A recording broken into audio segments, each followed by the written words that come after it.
Hey everybody, welcome back to the bar and surviving the badge. Cheers. Ty. Cheers. Tonight we're going to have a great show. We are going to be talking about something that we are very passionate about, and that is how to act or react to being stopped either in a vehicle on a traffic stop or an encounter with the police.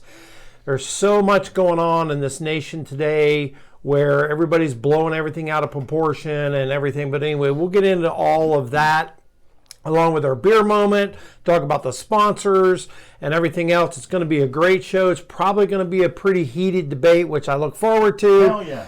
But stick around. You're not going to want to miss this.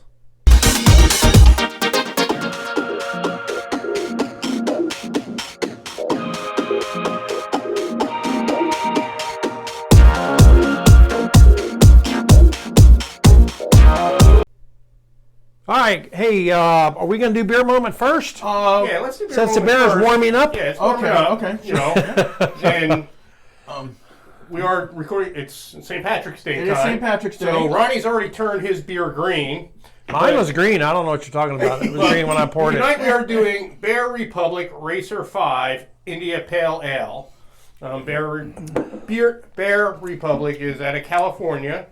Okay, it's So an no IPA. Irish beer. Wow. No Irish John. beer. One job, bro. One job. See? One job. My beer is green. See? I don't know. No. Theirs is not. But since he doesn't realize we talk about the color of the beer, we didn't feel like corrupting that. I prior think that's to how it came out of the bottle, isn't it? Yeah. So it's fairly dark. Oh, it's definitely a dark beer.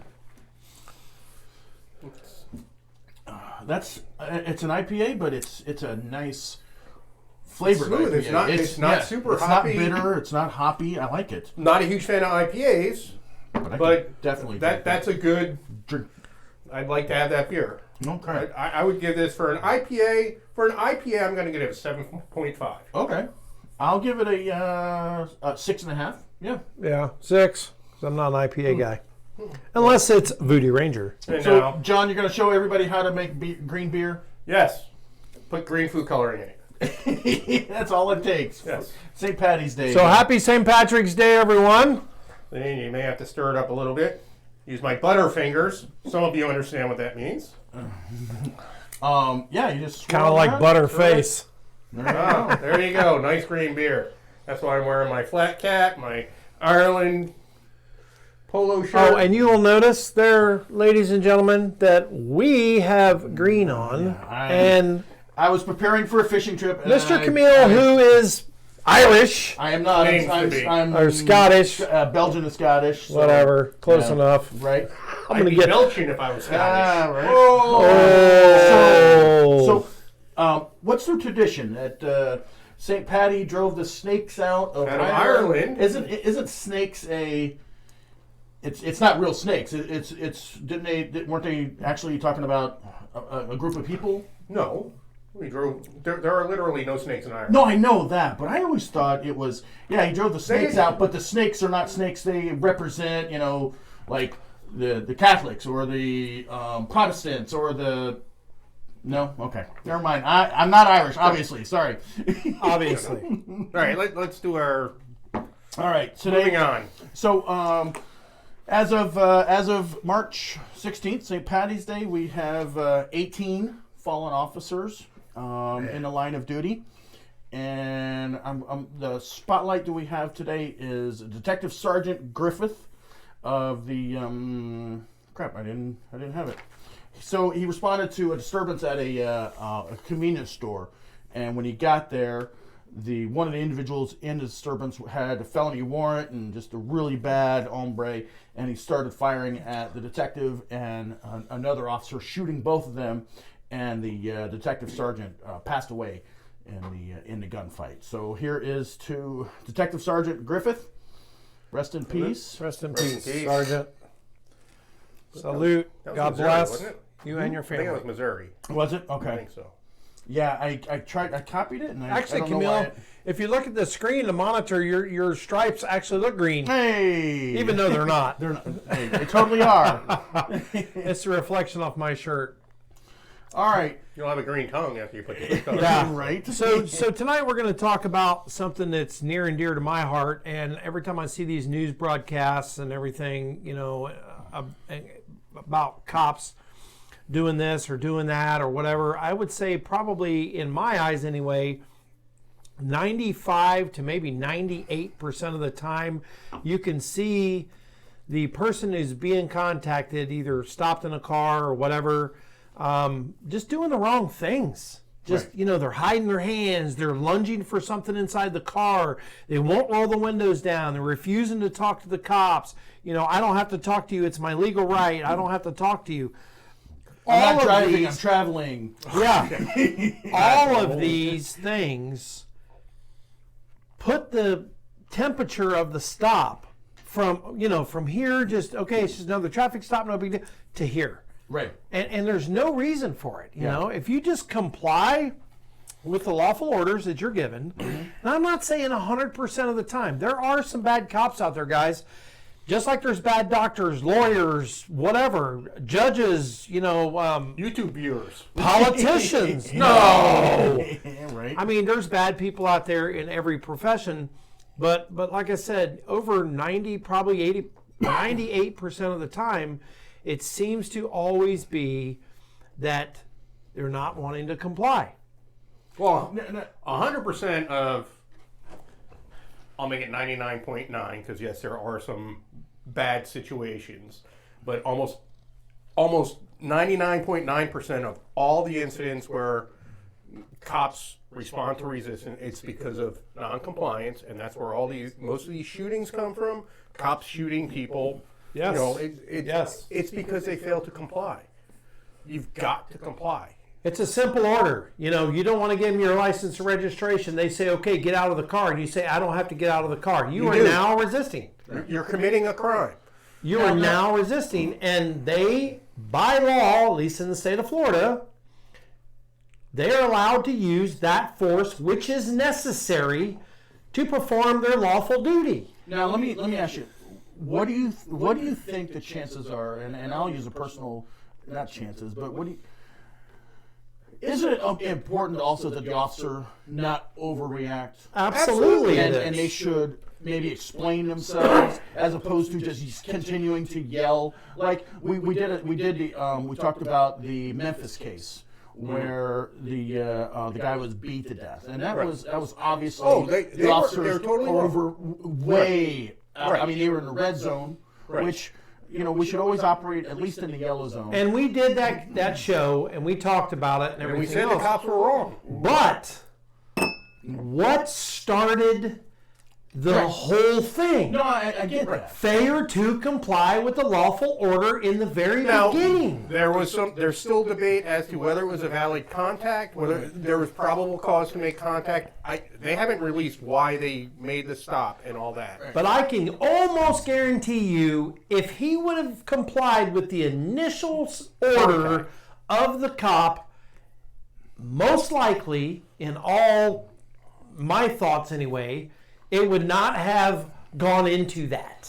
He was on the ground, and they said, "Get on the ground," and he's like, "I'm on the ground." He was actually calm. He's like, Oh, at that point, I'm on they the were ground. totally wrong. Yes, but Totally something wrong. happened before that, which we don't really have That's what I'm saying, video. because he ran from them and then ended up on the ground. Right. So the example that I was going to, and cops need to have the level head, and they need to have the law on their side. So I remember when I was a brand new, wet behind the ears cop, and it was cold, and I was dealing with somebody, and he kept putting his hands in his pocket. I'd like, get your hands out of your pockets. And it was cold. Hands in pockets. It's a habit, right? You're freezing. So I don't know if it was your dad or somebody else says, why don't we do this? Dude, hey, let me pet you down. Make sure you don't have any weapons in your pockets. That's what I used to tell him every time. And then you can put your hands in your pockets all day long. Once I feel safe Right. that you don't have a weapon in your pockets, you can keep your hands in your pockets the entire time Absolutely. we talk. And when he says no, Right. you say, okay, I'm telling you then, if you put your hands in your pockets again, you're going to jail. Right.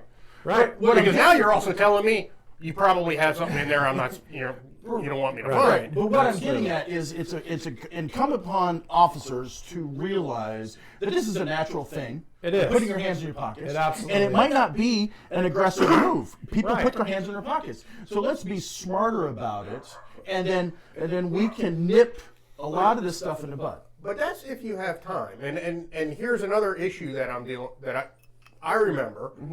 We actually had a shooting in a subdivision, and we're responding, light sirens, and it was a silver Toyota passenger car was a suspect vehicle. Right. That's all we had. And I'm driving to the scene, so I'm on one of the escape routes Right. from this home invasion with a shooting. And there in a church, now it's a Saturday afternoon, there is a silver Toyota, door standing open, and it's like 2 minutes away from the scene. Right. I get out, and I see there are two people standing there. Right. Guns drawn. Yep. Get on the ground, get on the ground, get on the ground. Yep. Okay? They did. They complied. Yep. They had nothing to do with it. They were there to clean the church. Yeah.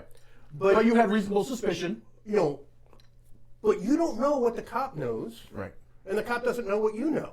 Exactly. Or what your that's what- motives or what you're going to do. And that's what I'm getting at is, and a lot of times the officers, and I'm just playing devil advocate here, because I've been there, I've been on both sides of it, and I just think that sometimes, and it's usually the ones that are on and they go viral, but the ones that try to make the cops look bad, I don't know if it's a lack of training or they just got too amped up. But sometimes you need to step back and go, okay, me screaming at this guy right in his face is not working. Right? We need to take another tact. We need to, or a senior officer or a sergeant needs to come in and say, okay, guys, it's not working. Everybody chill out. Right. Calm down. I will tell you, it is amazing how much power those three stripes have. Right. Everyone knows when those three stripes show up on scene, they're like, oh, okay, here's someone who's going to be able to calm the situation down. Right. Usually. Usually. Now there's some people that can't be calmed down, and you need to take care of what you need to take Unless care your of. last name's Kuntz. Do you remember the incident? The Texas state trooper pulled over the lady because she changed lanes without Signaling. right? And Never happens in Florida. right. No. So Never. she's smoking a cigarette in her car while he's writing the ticket. Comes back, and she has an attitude. He has an attitude, and they get into this verbal conversation. Kind of like Argument. argument. Yeah. And he tells her to put the cigarette out, and she said, "Well, I'm upset because you're about to write me a ticket." And it just escalates. And he should have said, because he wasn't going to write a ticket. He actually was about to write her a warning. Instead of letting it escalate, he should have said, you know what, the good news is, I didn't write you a ticket. I wrote you a warning. So here's your warning, when you change lanes. But he didn't, he thought, he took it as a challenge to his authority. Right. And we then, talked about this during the auditors show Right. that we did, last time. And it's one of those things where, if you give someone an order or, if you give them direction, you better have the authority to give that. right. Okay? You don't have the authority Yeah, to like tell Camille said, know the law, know your authority. Yeah. You don't have the authority to tell someone not to smoke Right. in their car. Yeah. You can say, could you do me a favor and put that out? Or would you mind stepping out because I don't want to be around the smoke? And if you explain it to them, I agree. A lot of times it You know, goes a long way. it's like, I've really got some bad lung issues, so I'd rather not be around the smoke. Could you just step outside and we're going to talk about this? And before somebody says, oh, see there, they even said that you can smoke when you're in contact with the cops. It's different if you're sitting in your car and I'm sitting back here writing a ticket. That's what John's talking about. Well, and then we make contact and all that. But if you're standing out there talking to me and you got a cigarette in your hand, I'm going to make you put it down, put it out, pinch it out, whatever, cut half of it off, whatever, because All it takes is for me to look away 1 second, and you take that cigarette and go bing, right in my face, and now it's You got a created distraction. a major distraction, Yep, an absolutely. injury, or something else. It's And an that's officer why I safety used to issue. tell everybody, hey, just go ahead and lay the cigarette down. You can go ahead and pinch it off so you don't waste it, because I know you just lit it. And then you can go back to smoking it when I go back here. But while I'm talking to Because you, I that's don't want you to have it reasonable. in my hand. That's reasonable. Right. As And opposed they to usually put it went- out. They usually went, oh, okay, sorry, officer. And I had a couple of them say, no, fuck you, it's my cigarette. I'm not putting it out. I'm like, yeah, well, you're going to put it out, you know, right. because now we're going to have a problem. But here's another thing. And I hope no one takes offense to this. And if you do, so sorry. I'm taking offense to it. I am 6'3", 200 and, well, now I'm 265 pounds, but my problem is they are hiring police officers that are 5'5", If that. 5'1", 4'11", 5'2", 78 pounds. even 5'10", and they weigh 100 pounds soaking wet. So me telling someone you need to put the cigarette out and you need to put it out now, if it come to that, most people would say, dude, this is a huge freaking guy. Right. Sir, yes, I'm sir. going to put the cigarette out because if he does decide to grab me, shit's going to happen. But if you got some mousy little dude or female who's 4'11", and I'm telling you, it escalates usually if you look at it, not all the time, but I would say the majority, so more than half, the majority of the time when you look at these incidents where someone went against their authority or the authority of the police, you look at the size of the cop, a lot of the times it's either short man syndrome or they don't think that he has the authority or she has the authority because they just don't portray the authority. Right. And they again, have to- forgive me if you're one of those folks that is, 5'5", 110 pounds. I'm not saying you're a bad Thank police God I'm not officer. 110 pounds. Bad police officer at all. All I'm saying is you don't have as much as the domineering presence as someone that is a large person. And That's all I'm saying. That's one of the reasons why they used to have height standards. You couldn't Right. be a cop if you were under 5'10". Florida Highway Patrol, you couldn't be under 6 foot tall, either 5'10" or 6 foot tall. Right. Back in the 50s, 60s, 70s, and even into the 80s. So, with that being said, it's even more important that these officers know how to de-escalate. What's it called? Well, I always remember it as verbal judo. Verbal judo.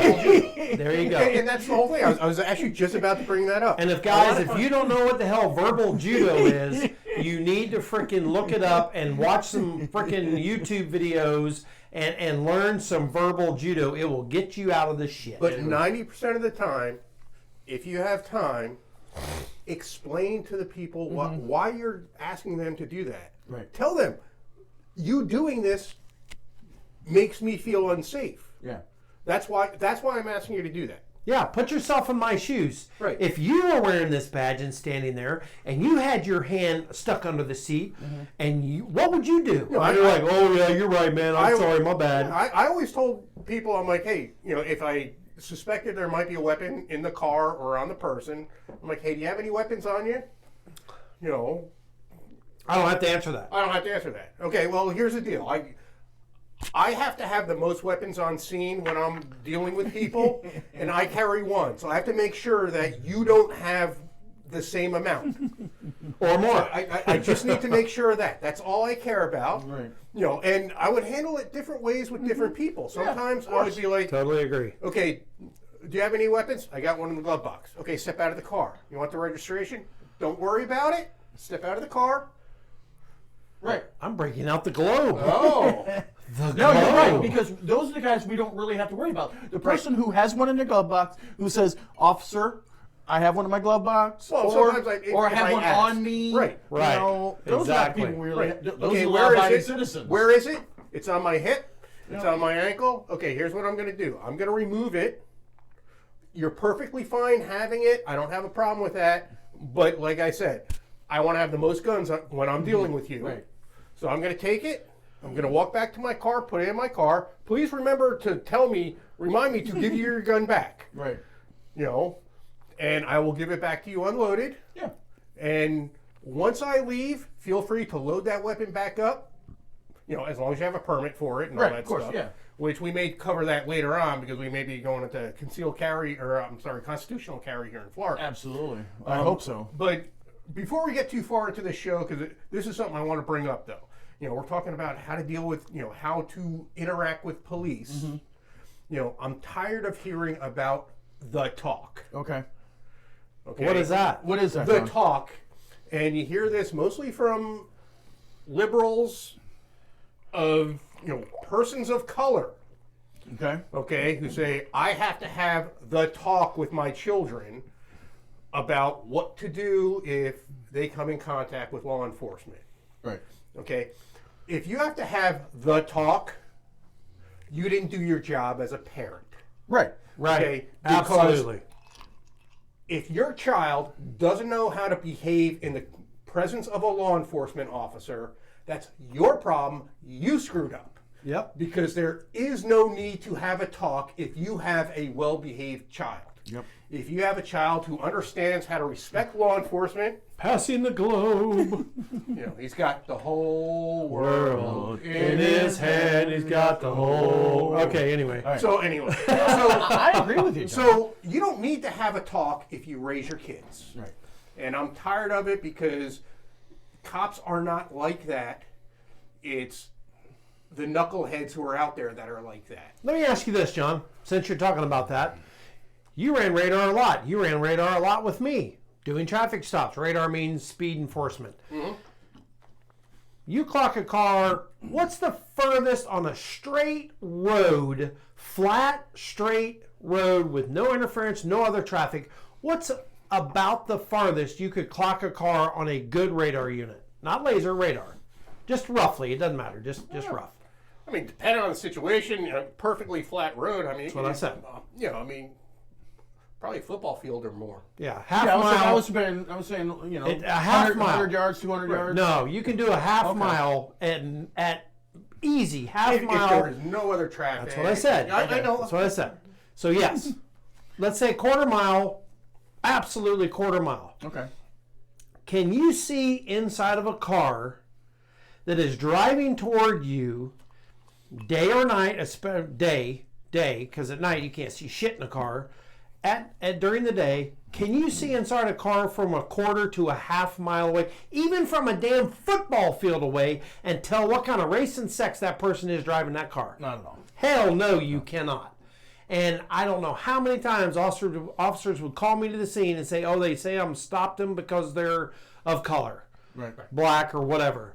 And I'm like, I used to sit on the bridge and run laser, and I'd get them 1,300 yards away from, or 1,300 feet away from me. From above, so you can't even see inside I the can't car. even see inside the damn car. All I can see is the roof of the damn car and the taillights. You're the taillights. And it was always at night. Well, almost always at night. Anyway, officer would pull out, take off after him. By the time that officer already took off after him, already given the description and everything else. They didn't even see the guy speeding. Of the car, not the driver. Thank you. Of the car. They'd go stop him. And I don't know how many times they'd say, hey, Sarge, can you call me? I'd call him. Yeah, he's saying the only reason we're out here and we stopped him or her is because they're black. I'm like, what? I'm like, I can't even see inside the goddamn car. What are you talking about? Yeah. But see, this is the bullshit that our media blows up. It's called driving while black. Yeah. I only got stopped because I was black. Okay, I'm not saying that doesn't ever happen anywhere in the U.S. and it's never happened. I'm not saying that. But what I'm saying is 98 to 99% of the time, when they clock you on radar or they see you blow a stop sign, they have no freaking clue, especially in Focus Florida. on the car. Dude, in Florida, half of the damn cars have pitch dark freaking tint on them. You can't see inside so much anyway. Right. It's just ridiculous. It's a terrible narrative that was started, and I'm going to say it, well, it wasn't started, but it was fostered and fueled by you-know-who president, and it just flamed on from there. Let's go have a beer. Give me a break. Give me a freaking break. You guys mentioned something earlier about asking an individual, and it's going to help you guys out. Asking an step out of the vehicle. Does law enforcement have the legal background, the Authority? authority Yes. to do Yes. that? Yes. Yes. Proven it. Yes. Yeah. Case laws Yeah. proven it. And It's called Pennsylvania v. Mims. And passenger 2 they can control whether they're inside the vehicle or out of the But a vehicle. passenger can leave. But the passenger can leave as long as you have no probable cause or at least reasonable suspicion And they don't to come back. detain them. But can I go? You're free to go. Do not come back. Right. If you come back, you will go to jail. Yeah. Okay? They can go. They can't come back. But so Pennsylvania v. Mims gives law enforcement, and you see 100 videos, I don't have to get out of the car. And that would be one of those times where law enforcement can say, the courts have ruled that, yes, I can ask you to step out of your vehicle and be totally justified for officer safety. It's 3 o'clock in the morning. I can't see in the vehicle. I would like for you to step out of the vehicle so that both of us go home safe. I mean, Absolutely. You watch some of the old videos of movies of, and I'm not trying to stereotype Georgia Highway Patrol, but they'll get on the PA, driver, step out of the car, Right. walk to the back of your vehicle. That's a legitimate way to handle a traffic stop. Sure is. You're on an interstate. Keep in mind, and this is one of the things. FHP, okay, Florida Highway Patrol. yeah, you go up to North Florida, in the Panhandle. Mm-hmm. Your nearest partner or your backup unit is 20, 30 minutes away. 140 miles away. Yeah, right? You're out there patrolling I-10 by yourself. BFE. Yeah, I had a video that I showed my students where it's a night stop in Ohio, and the officer goes to the passenger side, Right. and he sees the guy with a gun, and he's looking out the driver's side the entire time. Mm-hmm. And you've got to do what it takes for you Right. to be safe. So yeah, Pennsylvania v. Mims it's a Supreme Court case, allows officers to ask individuals out of the vehicle Absolutely. for officer safety. Now, And if you are required to provide your driver's license if you are driving. what if you're traveling? There is no such thing as traveling if you're If the driving. blue a lights vehicle. still work on this thing. That's a reference to sovereign citizens, Right. which So is a I've whole got other topic. I've got we'll another get into question. another time. Got another question for you, and I have an answer that I've always given. 3 o'clock in the morning, female driver driving down a desolate road. Cop pulls Turns behind lights him, on. turns lights on, maybe expired tag, maybe somebody had stolen the tag, whatever. Right. A legitimate stop. Turn the lights on, and the driver does not feel comfortable stopping right there. Mm-hmm. What do?